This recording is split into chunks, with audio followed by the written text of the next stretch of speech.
너무 샷거든. 아이소 이소 다 올려.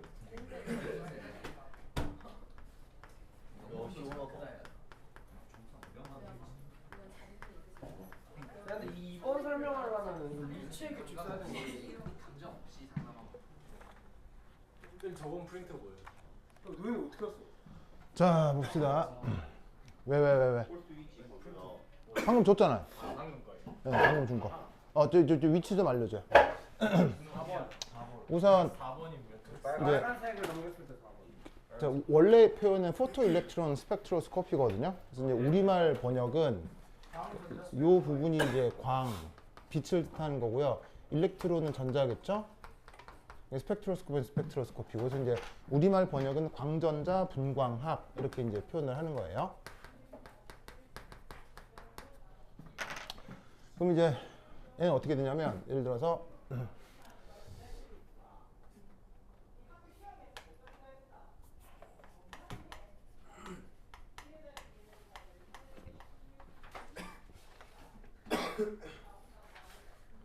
자, 이제 어떤 광원이 있어요. 그래서 이제 광원에서 예를 들어서 여기 이제 어떤 원자가 있다고 칩시다. 이 광원에서 빛을 쪼여줍니다. 빛을 이제 쪼여주고, 이때 자, HNU라는 표현 있죠? HNU라는 표현의 뜻이 뭐예요? 누구의 에너지? 네, 바로 광량자 에너지를 HNU라고 썼었죠. 기억나죠? 자, H의 뜻은 플랑크, U는 그 빛의 진동수죠. 그래서 이제 플랑크 상수에다 진동수를 곱해 놓은 건데, 이렇게 이제 빛을 쪼여줘요. 빛을 쪼여줄 때, 이때 이 원자가 외부의 빛 에너지를 흡수해요. 그리고 전자 궤도 내에 전자를 방출합니다. 그래서 어떻게 된다? 여기에서 이압하고 이렇게 전자가 튀어나오는데, 이 전자가 그 원자의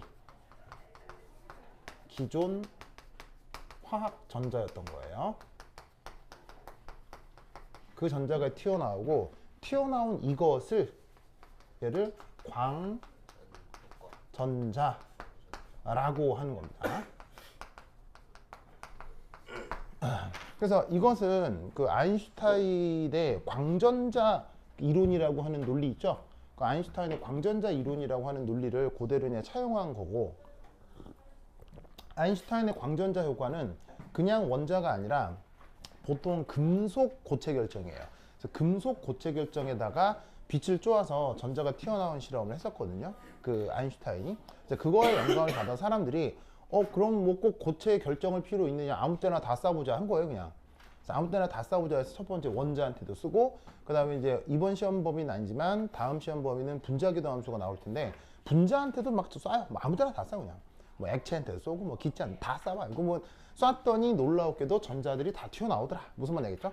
그래서 이제 아인슈타인이 생각했던 고체 결정에서만 광전자가 나오는 게 아니라, 꼭 고체 결정만 나올 거냐? 뭐 다른 물질한테도 쏴보니까 전자가 다 튀어나오더라 이거죠.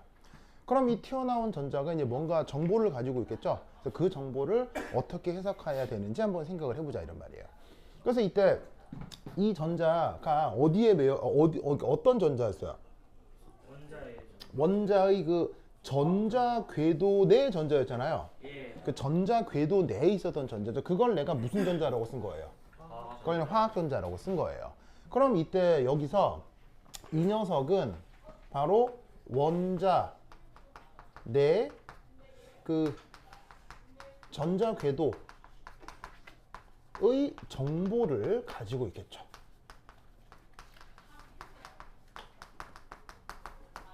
무슨 뜻인지 알겠죠? 있죠? 이때 요 쪼주는 빛 있죠? 요 쪼여주는 빛은 어떤 영역대의 빛일까요? 빛도 영역이 많거든요. 뭐 감마레이도 있고요, 마이크로웨이브 등등도 있고요.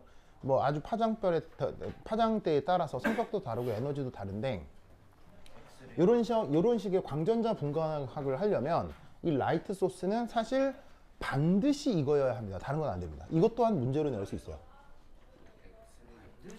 네, 반드시 이거야 됩니다. 예를 들면 뭐 너무 강하거나 너무 약한 거 안 됩니다. 딱 영역대가 사실 정해져 있습니다. X선 정도인 것 같아요. 얘는 자, 그래서 이것도 외우세요. 반드시. 자, 반드시라고 썼으니까 뭐 하라는 거예요? 외우라는 얘기죠. UV 비저블이에요. 다른 건 안 돼요. 그죠? 다른 건 안 돼요. 다른 거 하면 이 실험 안 돼요. 그죠? 뭐 될 수는 있는데 원하는 결과가 아니라 영 다른 일이 벌어져요. 예를 들면 감마레이 같은 걸 쪼여주면 여기 이제 원자에 있는 이제 뭐냐면 핵이 깨져버리고요. 그 다음에 뭐 예를 들어서 뭐 마이크로웨이브 같은 거 쪼여주면 얘가 분자일 경우 막 회전을 하고요. 뭐 등등 뭐 여러 가지 일이 벌어지기 때문에 그 아무거나 쏘는 게 아니에요. 알겠어요? 아무거나 쏘는 게 아니고 딱 정해진 걸 쏴야 되는데, 이 실험에서는 뭐 UV 비저블. 알겠죠? UV 비저블. 근데 뭐 혹은 엑스레이까지 가능합니다.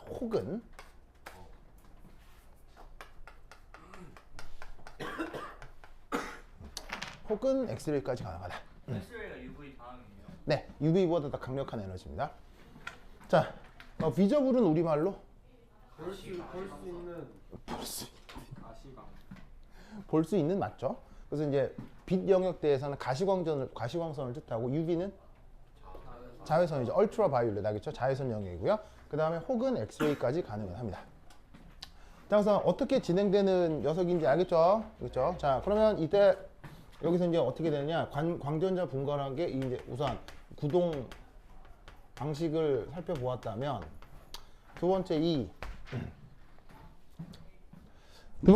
이제 광전자의 성격, 이걸 이제 한번 알아보자 이런 얘기죠. 자, 이 광전자는 어떻게 될 것이냐? 이렇게 됩니다. 그러니까는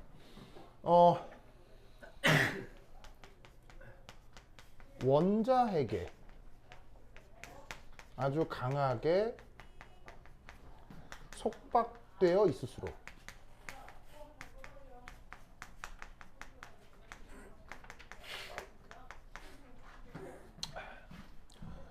그리고 역학적이라는 말이 좀 크게 익숙하지 않다면 생략해도 되고, 역학적 에너지 준위가, 자, 어떻게? 준위가 안정할수록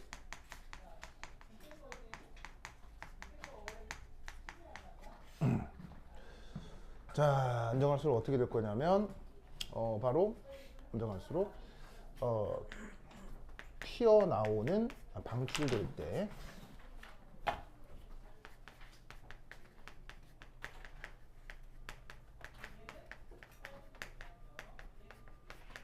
의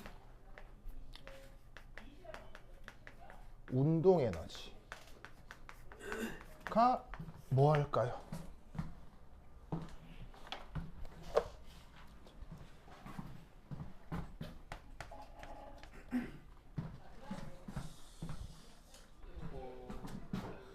작아요. 자, 어떻게 되겠습니까? 작아요. 자, 어떻게 될 거냐면 원자핵이 강하게 속박되어 있을수록, 그 다음에 역학적 에너지가 안정할수록 방출될 때의 운동 에너지가 어떻게 된다? 바로 작아진다는 거 아시겠죠? 알겠죠? 자, 무슨 원리에 의해서? 뭐 요 밑에 쓸 건데, 자, 왜냐하면 무슨 보존? 역학적 에너지 보존. 뭐 역학도 빼도 되고요. 왜냐하면 여기서 쏘여주는 요 빛 에너지는 이건 고정돼 있을 거거든요. 아마 특별한 경우, 뭐 이렇게 특별한 경우는 아닌데 뭐 딱 기본적으로 고정이 되어 있단 말이에요. 그래서 제가 고정되어 있는 상태에서 동일한 빛 에너지를 쪼여주는데 그 빛 에너지에 대해서 빛 에너지를 받은 전자가 튀어나올 때의 운동 에너지가 달라질 텐데 그게 누구랑 관계가 있을 거냐? 역학적 에너지랑 관계가 있을 거란 얘기죠. 그래서 어떻게 되냐면 전자가 원자에게 만약에 강하게 붙들려 있다. 강하게 붙들려 있으면은 동일한 빛 에너지가 왔을 때 대부분을 그 역학적 에너지를 상쇄시키는 데 쓸 거고 남은 에너지 정도만 가지고 얘가 방출되어 나올 거 아니에요. 그러니까 얘가 어떤 전자가 안정하면 안정할수록 그 운동 에너지는 뭐 할 거다? 작아질 거다. 아시겠죠? 예. 됐죠? 그죠? 됐다. 오케이. 아이고, 네. 네. 그 전자 궤도의 정보가 역학적 에너지 준이라고 해요. 요 전자 궤도의 정보가 역학적 에너지 준이라는 거 아시겠죠? 됐죠? 네. 됐다. 아,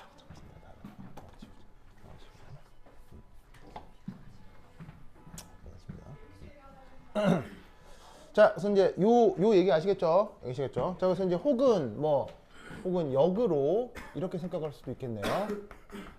역으로 광전자의 운동 에너지가 자 아까는 작다고 했으니까 역으로 반대말을 써보자. 작다고 했으니까 크다면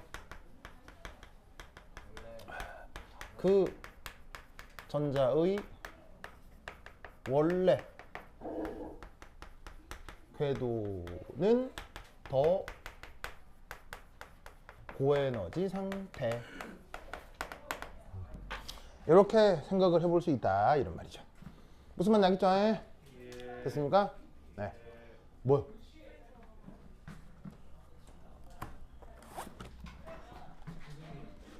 왜? 그래. 다 뒤.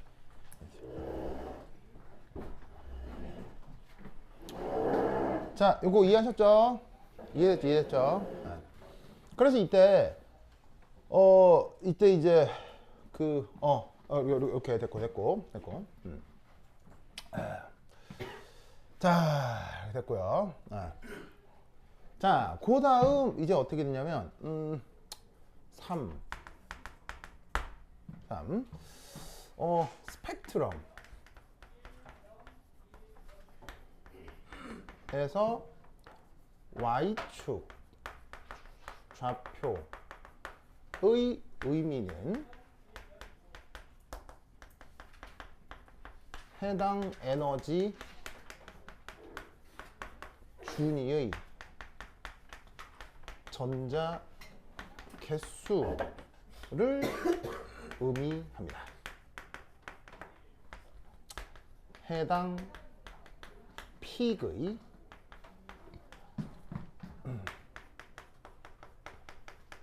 아래쪽 면적과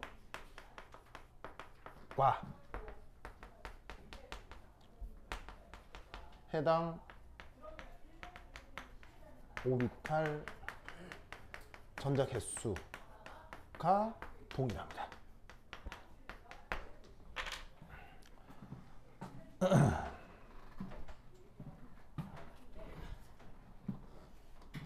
자, 쓰시고요. 썼죠? 썼어요? 해당 에너지 준이면 해당 전자의 운동 에너지를 말하는 거예요. 그러니까 그 해당 오비탈 준위가 같으면 그 전자들의 운동 에너지도 비슷하겠죠. 오비탈 말하는 거죠. 뭐 에너지 준이라고 해야 되고 그 에너지 준을 갖는 함수라고 하면 오비탈이 되겠죠. 자, 쓰였어요? 자, 그럼 이제 그래프가 어떻게 되느냐? 자, 이 그래프는 이제 이 그래프에 대한 설명할게요. 이건 어디 나오냐면 중달 10판에 나오는 책이 문제예요. 아시겠어요? 중달책 10판에 7챕터 186번 문제거든요.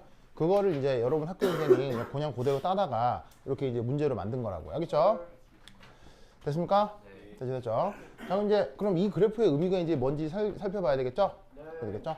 자, 그래서 이제 이때 Y축에 보면 relative number of electrons라고 되어 있죠? 그러면 relative가 무슨 뜻이에요? 해당. 상대적. 그다음에 넘버는 개수, 일렉트론은 전자. 쉽게 얘기하면 전자 개수 B를 얘기하는 거예요. 무슨 말 알겠어요? 전자 개수 B, 전자 개수 B. 그럼 이제 이건 뭐냐? 문제를 많이 풀어보면 뭘 할 수가 있냐면 여기에 있는 어떤 뿅 그래프들이 있잖아요. 이 그래프들의 이 아래쪽 면적. 무슨 말 알겠어요? 이 아래쪽 면적. 이 아래쪽 면적이 B로 치자면 이 정도라는 거고요. 그 다음에 예를 들면 요 아래쪽 면적, 요거는 면적으로 치자면 6이다 뭐 이런 얘기인 거예요. 무슨 뜻인지 아시겠죠? 그렇죠? 그리고 이때 여기에 있는 얘 같은 경우는 면적으로 치자면 1이다. 무슨 말 알겠어요? 대가 그 정도 의미다라고 받아들이시면 된다는 말이죠. 아시겠죠? 그럼 이때 이 그래프를 어떻게 해석해야 되느냐? 바로 1이 갈수록 그래프를 잘 보시면 여기가 고에너지예요, 여기가 고에너지예요. 자, 뭐 뭔지 몰라도 여기 이제 이 EV니까 EV가 에너지 단위인 건 알겠죠? 그 에너지 단위가 여기는 고에너지고 여기는 저에너지로 그려져 있죠. 그래서 이 그래프는 뭘 의미하냐면 오른쪽으로 갈수록 오비탈의 에너지 준위를 뜻하는 거예요. 무슨 말인지 알겠죠? 그래서 이 그 광전자 스펙트럼을 그림을 그릴 때 저자마다 그리는 방식이 약간 다를 수 있거든요. 뭐 나름의 취향이 있을 거 아니에요. 이때 어떻게 그리냐면 요렇게 오비탈 에너지 준위가 이런 식으로다가 이렇게 작아지는 순으로 그리는 사람이 있는데 또 어떻게 그리기도 하냐면 요거 그림을 반대쪽으로 그려서 얘 같은 경우는 어떻게 되냐면 광전자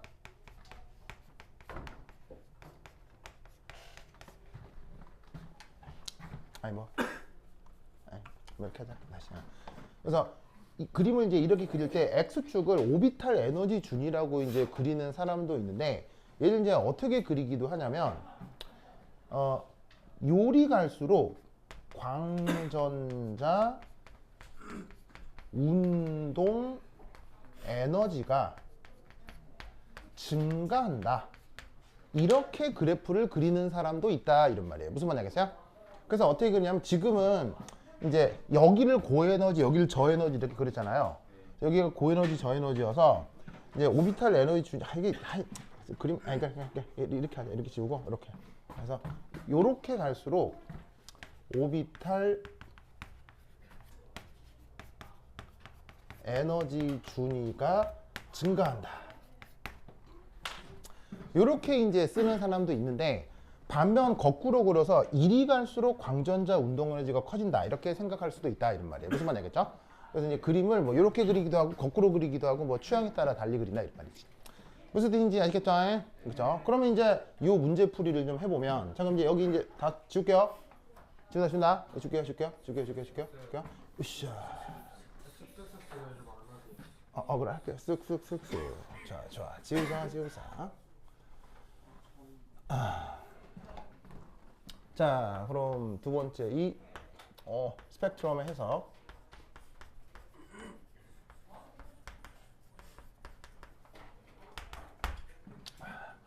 X의 전자는 서로 다른 하나, 둘, 셋, 넷, 다섯, 여섯, 일곱 의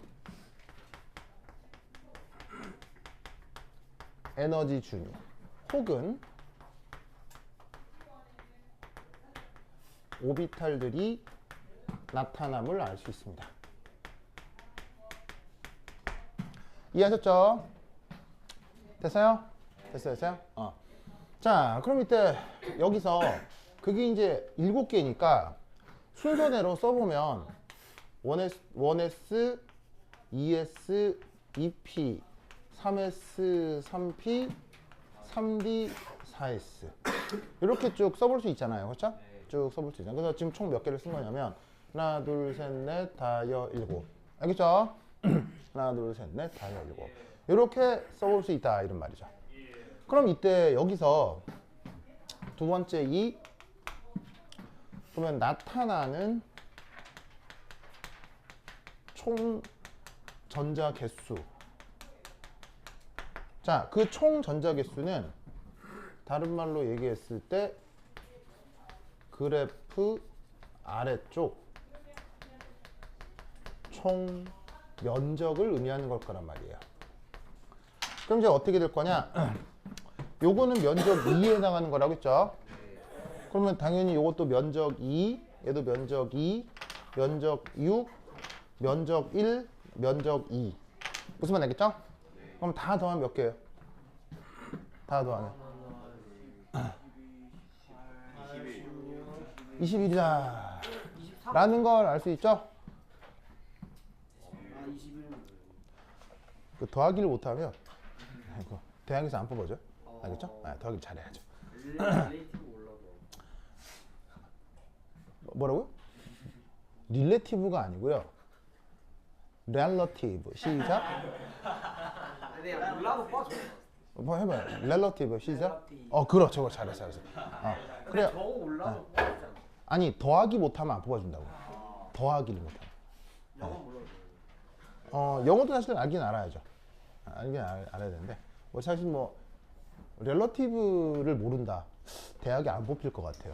네, 저 정도 단어도 모른다고 하면 안 되죠. 자, 어쨌건 그래서 총 전자 개수가 21번이란 얘기는 이것의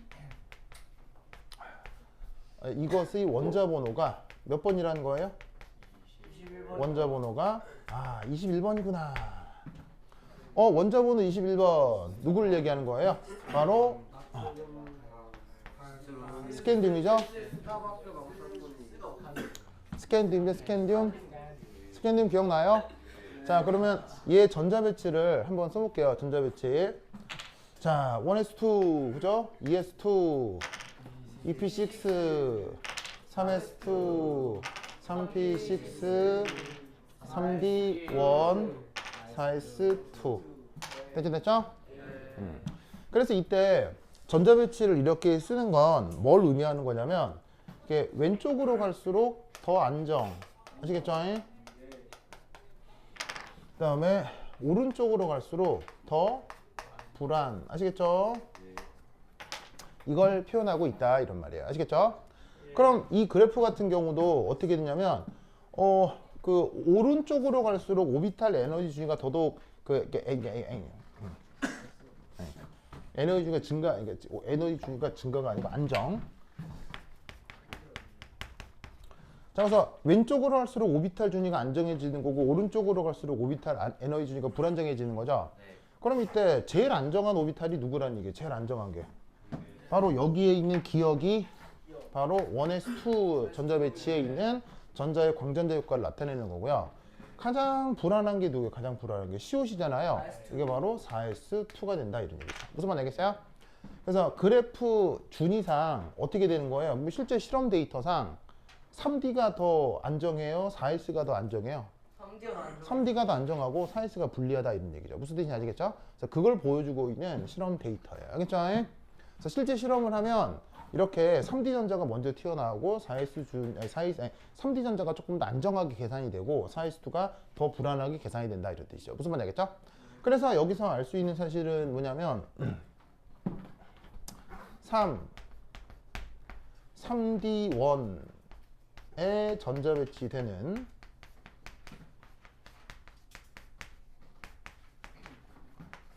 스캔듐의 그래서 최외곽 오비탈은 그럼 누가 되는 거예요? 3D1에 전자 배치가 되는 스캔듐에 그래서 최외곽 오비탈은 그래서 어디가 되는 거야? 바로 4s2가 되는 거죠. 무슨 말인지 알겠어요? 그래서 이 스캔듐은 주기율표상 3주기에 배치되어 4주기에 배치돼요. 3주기. 그래서 얘는 주기율표의 4주기에 배치가 된 거죠. 예. 됐습니까? 네, 이렇게 기억을 해두시면 됩니다. 알겠죠? 그런데 이때 여러분 그 왜 예전 수업 시간에 여러분 얘기했지만 요 3D하고 4S2를 이렇게 막 바꿔 쓰기도 하고 막 약간 헷갈리고 막 그런 거 있잖아요. 그죠? 그건 뭐 때문이라고 그랬어요? 중달 아저씨가 예. 중달 그걸 몰랐는데 우선 나타나는 현상은 뭐냐면 만약 3D 오비탈에 전자 배치가 되어 있지 않다면 여기 이렇게 전자가 없다면 3D의 전자가 먼저 채워져요? 4S에 먼저 전자가 채워져요? 채워지는 건 4S에 먼저 채워진다고 했죠? 예. 그래서 해줄게요. 해줄게요.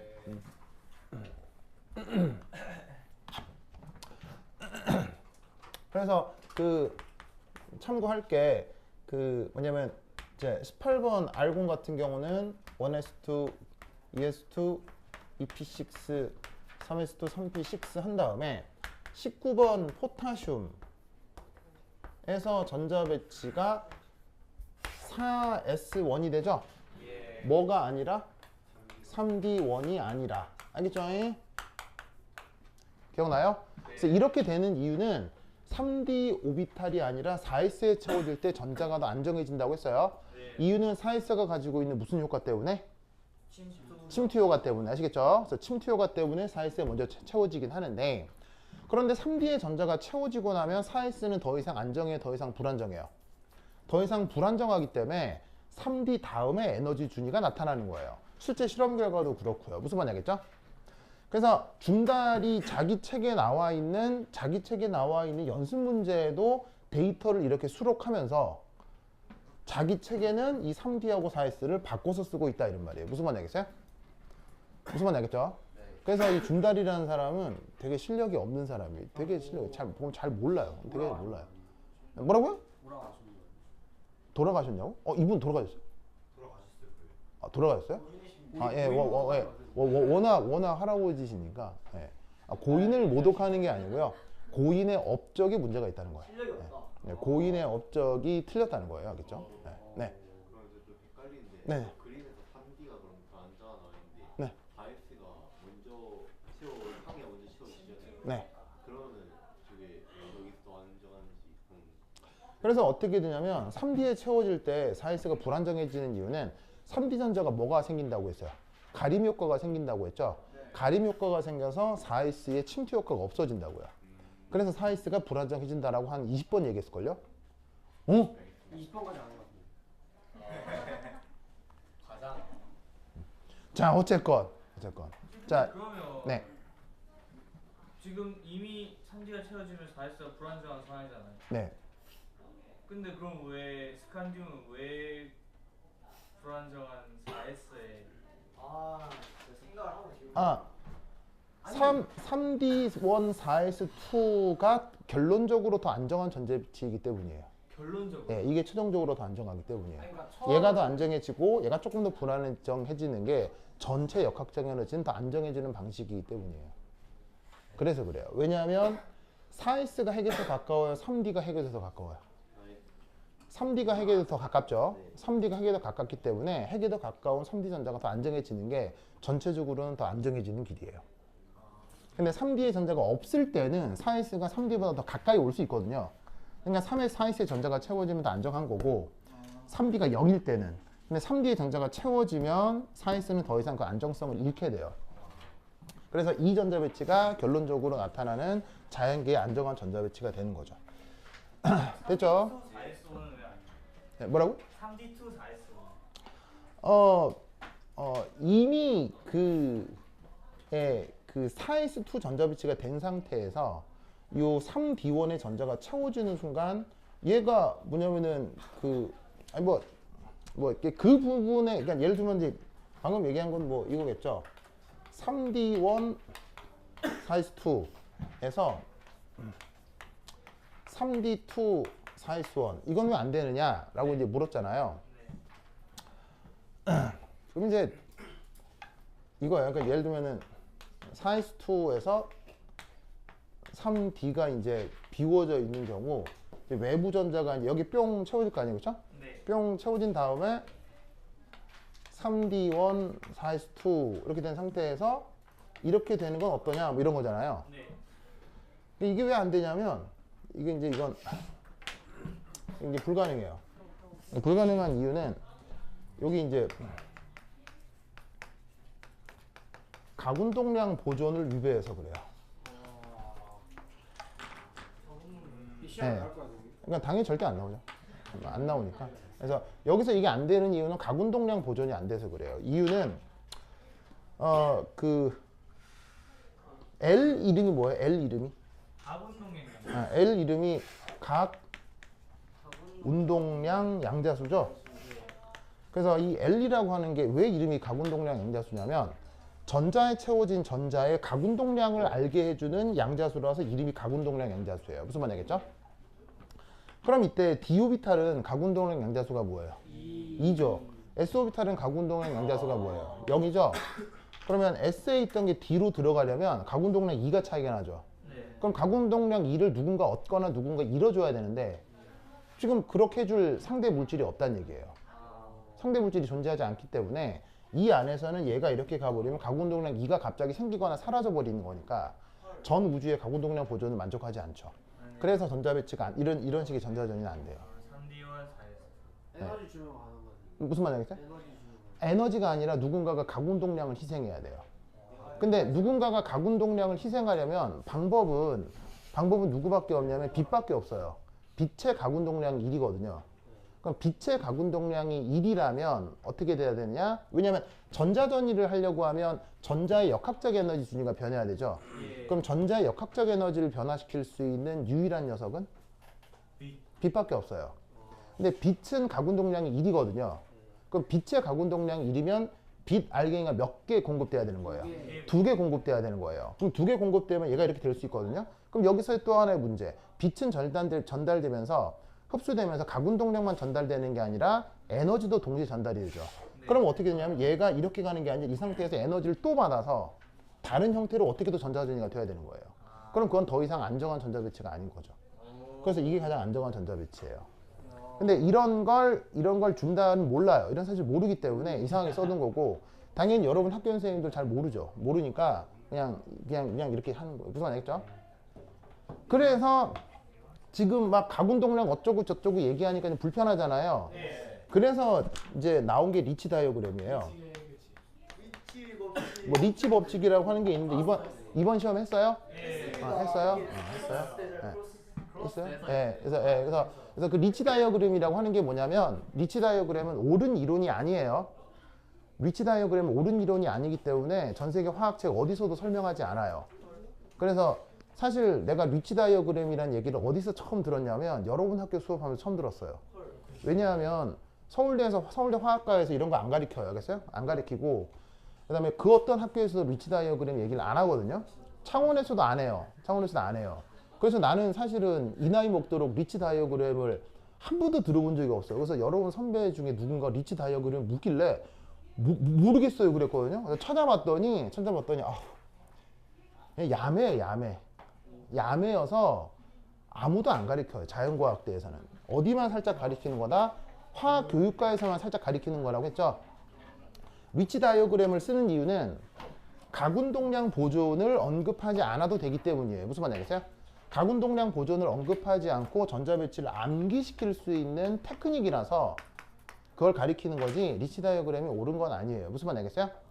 그래서 리치 다이어그램 학교에서 나왔으면 그 나온 대로 쓰시고 복습하고 싶다면 지금 나눠드린 교재 있죠? 나눠드린 교재에 지금 저 풀고 있는 문제가 4번이죠? 4번이 거기서 한 장, 두 장, 셋, 넷, 다섯, 여섯, 일곱, 여덟, 아홉, 열, 열하나, 열둘, 열셋, 열넷, 열다섯. 15장을 넘겨보세요. 15장을 넘겨보세요. 몇 페이지죠? 15장을 넘기면 이런 페이지가 있을 거예요. 찾았어요? 지금 공부하고 있는 페이지에서 15장을 넘기면 이 페이지가 있을 거예요. 이 페이지. 누구야? 예은, 유예은. 예은 여기도 있고 저기도 있고. 사이버 예은. 그래 알겠어요. 자, 찾았죠. 그래서 이제 거기 보시면은 거기에 그 리치 규칙 찾았어요? 요거는 이제 누구 수업이었었냐면 그 미스고 계시죠? 미스고. 뭐라고? 고갱이요, 고갱. 고갱이요? 고민이나 갱년기 줄임말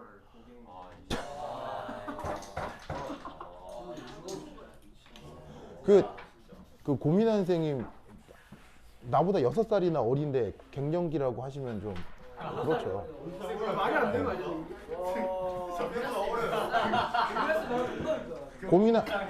고민아 교사가 저기 차쌤이랑 동기잖아요. 진짜요? 혹시 그 경북대 동기잖아요, 둘이. 경북대 혹시 나이가 차쌤이랑 동갑. 56 아니에요? 한살 많으시지. 한 살 많으신가? 고쌤 재수하셨다. 그럼 나보다 5살 적으시네. 5살 적으시네. 쌤이 하정진 쌤보다 나이 많으세요? 네, 6살 많아요. 약간. 그래서 이제 뭐. 그래도 구민환 쌤 그래도 이렇게 열심히 수업 준비들 하시기 때문에 좋은 교사님이에요. 좋은 쌤이세요. 네, 그래서 그게 박명호 쌤은 가셨잖아요. 나는 박명호 선생님은 그렇게 좋은 선생님인지 모르겠어요. 왜냐하면 수업이 내가 볼 땐 날림이에요. 그러니까 뭔가 되게 여러분들의 흥미를 끄는 자극적인 얘기는 해주지만 예를 들면 이런 식의 차근차근한 설명이 그리고 수업 자료가 새로 오신 화학쌤이 진짜 근데 물어봤죠. 한 개도 이해 못하겠다고. 아 그래요? 예쁘기만 하지. 아니 예? 발표 수업을 시키시고 있잖아요. 그냥 그러니까 발표하고 이게 맞다 틀렸다 이런 말 발표 수업하면 그냥 끝이에요. 수업을 안 해주고 시험 쌤은 한 번 더 해주시는데 네. 그런 거 없이 그냥 바로 그래서 알겠죠 하면서 그래서 저희 다 같이 빵점 먹고. 그래도 예쁘시다면서요. 그런 거였어요. 그래도 저는 솔직히 이제 잘 그래도 예쁘시다니까 뭐. 사투리가 너무 심해요. 아 그래요? 아니 뭐 그건 그럴 수 있죠. 그래서 리치 다이어그램은 내가 이렇게 쭉 설명을 해뒀거든요. 그래서 학교에서도 배웠다고 하니까 필요하면 이거 읽으세요. 알겠죠? 네. 자 그리고 거기에 이제 뒤에 붙여놓은 건 이렇게 논문 내가 저번 시간에 보여준 거 있죠? 그 브라질 대학에서 썼던 논문. 그래서 이제 논문도 있고요. 그 다음에 맨 뒷장에는 이 리치 다이어그램이 수록된 요 페이지 보세요. 요 페이지. 리치 다이어그램이 수록된 원문이에요. 알겠죠? 리치 다이어그램이 수록된 원문 찾았어요? 예, 거기 보시면은 그 그림이 하나 나오죠? 그 피겨 2.12 나오죠? 이게 여러분 학교인생 교재에 나오는 그림이에요. 알겠죠? 이거 그대로 베낀 거예요. 알겠죠? 요거 그대로 베낀 거예요. 그래서 이제 이게 미즐러라는 사람이 지은 그 이놀게닉 케미스트리에 들어있는 부분인데 여기에 거의 유일하게 책으로 나온 것에서는 거의 유일하게 이 미즐러의 이노게닉 케미스트리에서만 이 리치 다이어그램을 다뤄요. 알겠죠? 그래서 이제 그거를 가져다가 이제 무슨 뭐 신주단지 모시듯이 학교에서 수업을 한 거예요. 알겠죠? 전혀 의미는 없는데 뭐 시험에 낸다고 하면 이렇게 요거 보고 공부를 하시면 된다. 됐죠? 그래서 이 전자배치 이제 이렇게 생각하면 됩니다. 알겠죠? 자, 그래서 이제 결론은 그래서 이렇게 쓰기를 나는 이렇게 원하는데 중달과 학교교사는 4S2 3D1을 원할 수도 있어요. 교사는 이렇게 쓰래요. 어떻게 쓰래요? 이렇게 쓰래요? 아 이렇게 쓰래요? 이렇게 쓰래요? 뭐야 다른 선생님이야? 아 위에 거래요? 밑에 거예요? 나 끌라 그러지 말아야 돼. 그래서 얘는 중달책은 이렇게 돼 있거든요. 중달책은 이렇게 돼 있는데 중달은 이렇게 돼 있는데 중간에 거 있으면 중간 건 없어. 그래서 영 껄쩍지근하면 시험 남았으니까 교사한테 이렇게 써요 컨펌을 받아. 알겠죠? 컴을 받아요. 컴을 받아서 뭐 어떻게 쓰라고 하면 되겠어. 알겠죠? 뭐 나는 이게 좋은데 그 뭐 사람의 취향이라는 게 있으니까 이렇게 쓰라고 하면 이렇게 써요. 알겠죠? 괜히 막 이렇게 써갖고 막 시비 붙지 말고 알겠죠? 하라는 대로 해. 자, 그래서 얘가 스캔듐이고 전자배치가 어떻게 되는지 알았죠? 됐죠? 오케이, 됐다. 자, 거기 이제 2번하고 3번부터 30분 쉬었다 하도록 하겠습니다. 화장실 갔다 오세요. 쌤, 네. 이 정민정 쌤은 1S에서 그 바리움 효과가 0.3이 아니라 0.3으로 가르쳐드리는 그것도 저자마다 약간씩 달라요. 근데 슬레이터는 0.3이라고 했어요. 슬레이터는. 0.35. 원래 쌤은 0.3이었어요. 그러니까 정민정 그 교사가 그렇다고 하면 우리가 하는데 원래 슬레이터는 0.3이라고 했어요. 슬레이터 논문 보여드릴 텐데 거기 다 그렇게 돼 있어요. 선생님 이번에 시험 끝나고 네. 그 주 주말에 잘 이해가 안 돼. 예. 10시에 반에